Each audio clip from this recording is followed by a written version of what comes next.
a great interview coming up with Tony McDaid. I'll let him introduce himself even more. But yeah, he is the chair of our Scottish Advisory Committee and head of South Lanarkshire Council. And we have our very own Director of DofE Scotland, Helen Anderson. So, Tony, and you can correct me if I have your title wrong, your formal title is Director of Education Resources at South Lanarkshire Council, and Tony is our incoming Chair of the Scottish Advisory Committee. Would you like to just tell us a wee bit about yourself and why you were so keen to get involved in the advisory committee, and also a wee bit more about your introduction to DofE, you know, in your job and also in your sort of personal life as well? Sure. My background is I'm a PE teacher to trade. I've been here in South Lanarkshire since 1996. I've been here 26 years initially I started my career in Glasgow for 6 years as a teacher. Moved to South Lanarkshire as a head of a PE department, and then have worked through as a deputy head teacher, and I was head teacher for Calderglen High School for 8 years as well, which I love dearly. And then moved centrally here into the council offices in just end of 2013, where I was head of secondary schools really, and then took up the executive director's role just over 5 years ago.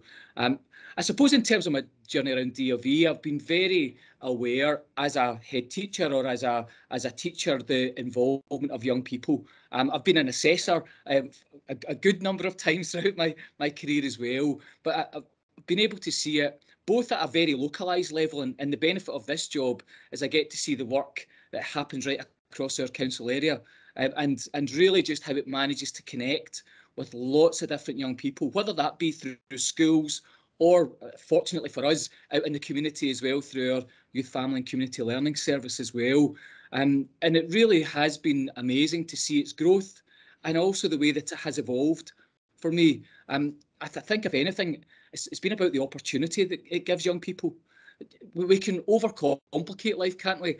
But I think that, and we can talk about the future, but actually the moments that those young people get, the benefits that they get from it, those are memories that will take them well beyond their life, isn't it? Well, right throughout their life, those moments that they can get to talk about in 10 or 20 years' time, whether it's been on an expedition, whether it's been volunteering. Maybe just the last part of that, Helen, is that I'm also, my sporting connection still stays. It is the love of my life, but don't tell my wife that. And so I coach basketball. I have an interest in that. So I coach some young people. Lots of those young people through their schools do their volunteering activity with myself as a coach as well. So that I can see the connection both in what I do outside of my work and also during the course of the day. Thanks. That's fantastic. There's a lot in there to unpick. We obviously have come through a pandemic. Hopefully we're coming out the other side of it now. Do you think that DofE has got an important role to play for young people in helping them reconnect and re-engage and build back confidence and a sense of achievement as we come out of the pandemic? Obviously, DofE made some changes to keep going through the pandemic, and so we've kept a lot of that engagement going. But what do you think DofE particularly can do to support young people as they hopefully emerge from the pandemic, and us as leaders can do to support those young people on that journey? I think it has a huge role to play. If you think about reconnecting, we're speaking about that a lot. Our young people spent some of the time, a lot of time by themselves in a virtual world. We know that those relationships, we want young people to experience a set of relationships and positive experiences that they may have forgotten about.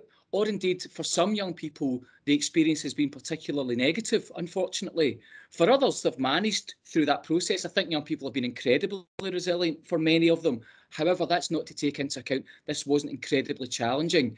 I would go back to the notion that building on the things that young people succeed in, building on the notion of relationships and working with each other, and indeed doing things that they have fun in. All of that, I believe, builds their confidence. It builds their stickability. And again, we talk a lot about young people and their mental health. Young people's mental health, there is an issue. I think that we would all recognise nationally there is an issue, but giving them something in which they feel self-worth, that they're in control of some of the decisions. And I think that's the beauty of DofE. It hands control to the young person. That's a fantastic answer. And do you think, in DofE, obviously, we pride ourselves in our youth-centred approach. And do you think that youth work has got something particularly special and good to give and contribute towards that recovery and that resilience building? Definitely. It's also that bit about relationship, isn't it? Yeah. So and community. So for me, that youth activity beyond that, I hope that does happen in school. But you want really young people to experience different relationships. I would accept that in a class of 1 to 30, the teacher can have an amazing relationship, but it is a different relationship to a youth learning relationship. Yeah. And that's great. So some young people will benefit from both. Some young people will benefit from that youth learning approach, whereas others will benefit from that traditional school approach. I think what the DofE does beautifully is it manages to bring that together. I think that what we're able to see is that young people from an environment in which it's tailored to them as individuals.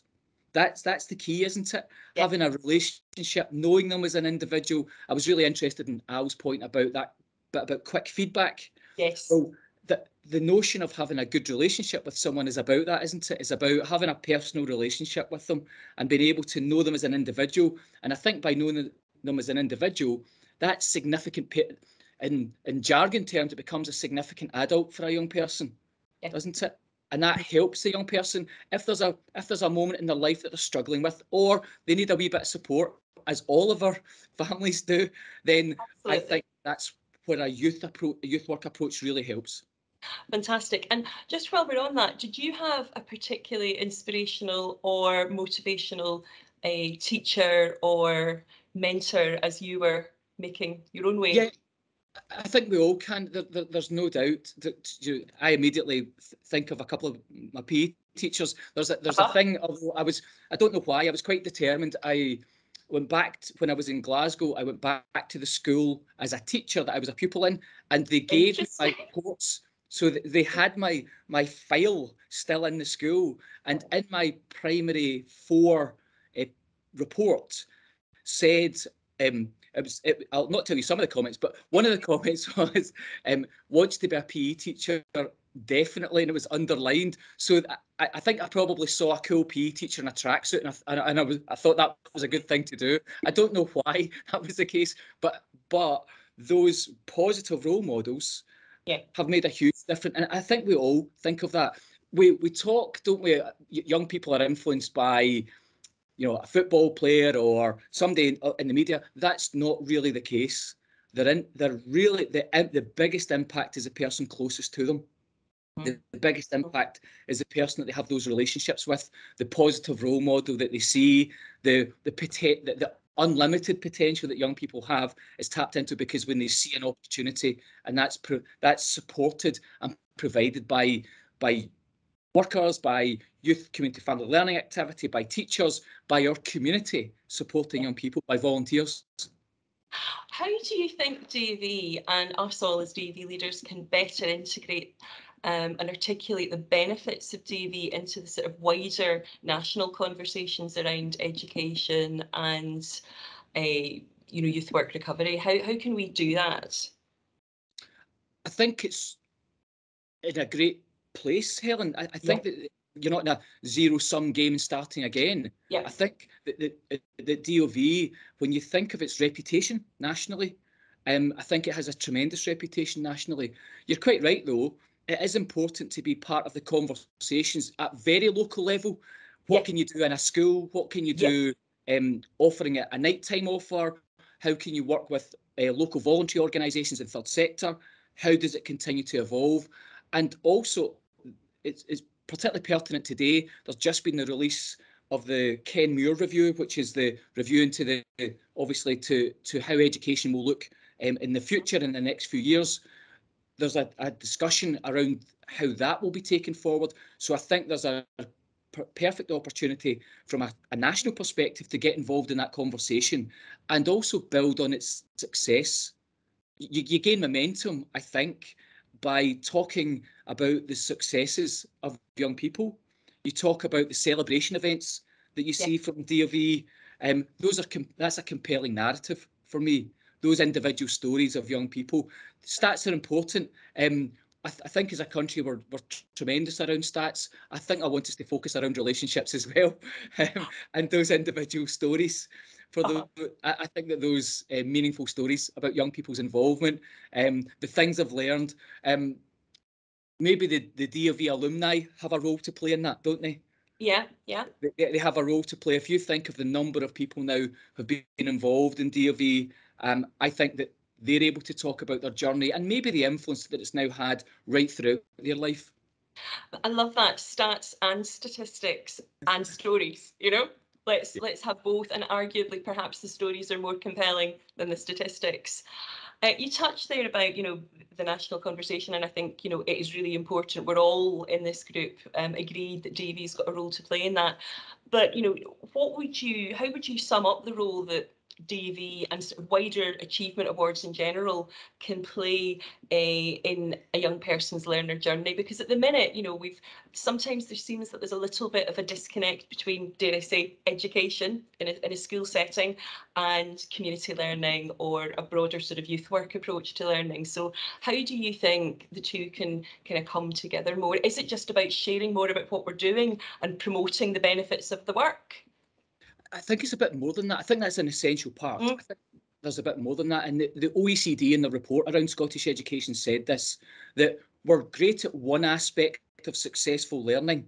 Yes. The aspect of successful learning is a traditional, we'll sit an exam on May the 15th, my maths exam on May the 15th. And we've not really changed that. We've had a widening of it, but that's still the predominant way in which we would look to assess young people under learning. Actually, Curriculum for Excellence says something much deeper. And again, the OECD said it was bold and ambitious. It's just that we've not managed all of it yet. So if you take an individual young person, what you're hoping to capture is their journey and their skills, knowledge and attributes as they move throughout their schooling career.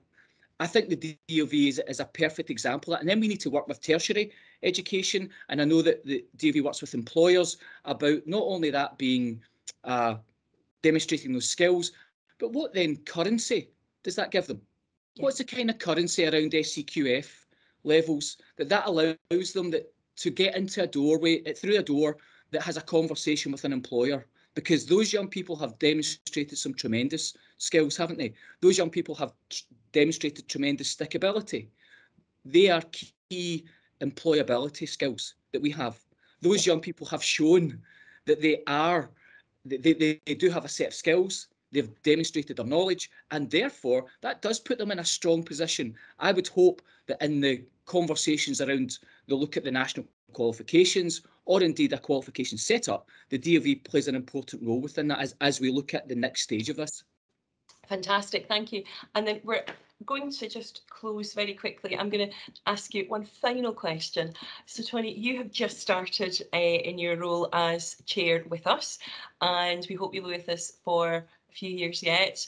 Where would you like to see DofE in, I don't know, DofE Scotland in three years' time? At the moment, you know, we've got about 30,000 young people active. We have got centres across Scotland, you know, north, south, east and west. We've got fabulous volunteers. Many of the people on this call, DofE isn't part of their full-time job. For many of them it is, but for some of them it isn't. So what would you like to see in 3 years' time? Where would you like us to be? I think, Helen, the notion, obviously there is a strengthening of the work that's being done at the moment. However, isn't it about people talking about how inclusive the DofE is?